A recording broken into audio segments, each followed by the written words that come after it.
Təsəvvür edin, bu günlərim insanlarımız hər həftə cüməyə gedir. Bu nəyi dəyişib? Vaxtı gedir. Sonra pul gedir.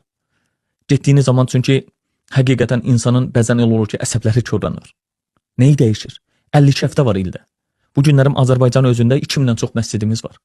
Hər məscidə cümə günü təsəvvür edin 100 nəfər gəlsə, 200 min nəfər eləyir. Bu ölkəmizə və yaxud da həmin yerdə, bölgədə yaşayanlara bir faydası varmı? Adam deyir ki, Allahın kitabına əməl etməyin, mən deyənə əməl edin. Allah cüməyə çağırır, gəlin məni zikrə, ticarəti tərk edin, bu sizin üçün daha xeyirlidir.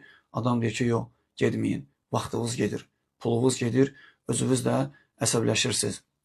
Biz Allahın mı sözünü götürək, yoxsa Eşad Mirinin? Dəyərli müsəlman bacı və qardaşlarım, dinləməyin belə insanları.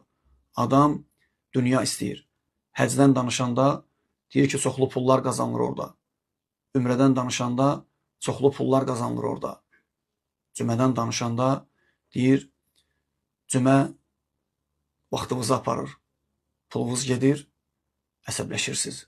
Təsəvvür edirsiniz, nə deyir adam?